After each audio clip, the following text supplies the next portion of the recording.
Assalamualaikum warahmatullahi wabarakatuh. Nama saya Gladys Prastika dari Prodi Ilmu Komunikasi Batch 12. Hari ini saya akan membahas tentang rekonstruksi image Pertamina dalam digital PR pasca kasus Pertamax oplosan PT Pertamina Patraniaga. Nah, Patraniaga ini tuh mengklaim bahwa tidak ada praktik pengoplosan bahan bakar minyak atau BBM Pertamax. Nah, perusahaan ini tuh memastikan bahwa kualitas Pertamax itu tetap sesuai dengan spesifikasi yang ditetapkan pemerintah, yakni dengan research octane number atau RON 92. Nah, terus juga produk yang masuk ke terminal BBM Pertamina ini merupakan produk produk jadi yang sesuai dengan RON masing-masing. Nah, Pertalite sendiri ini kan memiliki RON 90 dan juga Pertamax memiliki RON 92. Spesifikasi yang disalurkan ke masyarakat dari awal penerimaan produk di terminal Pertamina telah sesuai dengan ketentuan pemerintah. Nah, ini tuh kata Happy dalam keterangan resminya, yaitu Happy ini adalah sebagai CSR dari Pertamina. Nah, pernyataan Happy sendiri ini merespon kasus dugaan korupsi tata kelola minyak mentah dan produk kilang yang kini tengah ditangani oleh Kejaksaan Agung.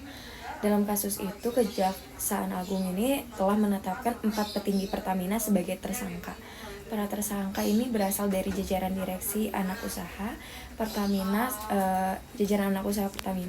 serta pihak swasta yang diduga terlibat sejak 2018 hingga 2023. Nah, 4 petinggi yang jadi tersangka yakni antara lain adalah Rifa Siahan selaku Direktur Utama PT Pertamina Patraniaga, lalu juga ada Sandi Dinar, terus juga ada Yoki Firnandi, dan juga Agus Purwono selaku Vice President Feedstock Management PT Kilang Pertamina Internasional. Dalam pengadaan impor, Rifa ini diduga melakukan pengadaan produk kilang dengan membeli RON 92 atau Pertamax, padahal kenyataannya yang dibeli adalah RON 90 ataupun Pertalite. Kemudian dilakukan banding di depo untuk menjadi RON 92.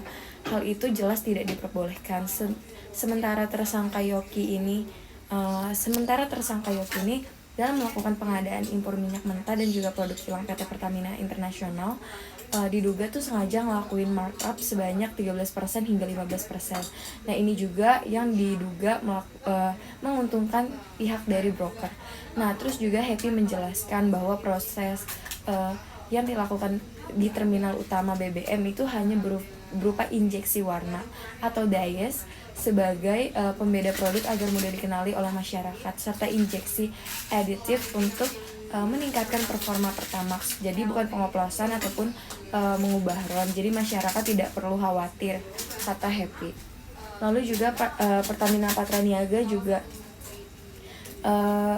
memastikan prosedur dan juga pengawasan yang ketat dalam pelaksanaan QC atau quality control, yaitu proses distribusi BBM Pertamina juga diawasi oleh Badan Pengatur Hilir Minyak dan juga Gas Bumi, yang juga menaati prosedur untuk memastikan kualitas dalam distribusinya.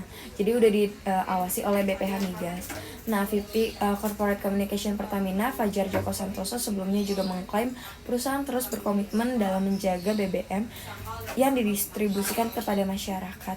Nah, jadi tuh masyarakat nggak perlu khawatir tentang produk Pertamina yang telah dijual karena telah melalui rangkaian uji untuk memastikan kualitasnya tetap prima. Nah, dari pihak Pertamina sendiri telah melakukan pernyataan publik yang transparan dan juga konsisten.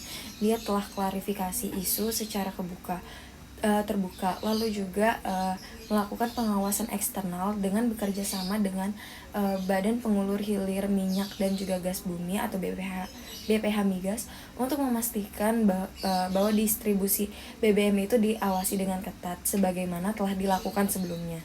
Nah, terus juga harus diadakan penegakan sanksi internal jika ditemukan adanya pelanggaran oleh oknum internal. Pertamina harus memberikan sanksi tegas sesuai dengan peraturan perusahaan dan juga hukum yang berlaku.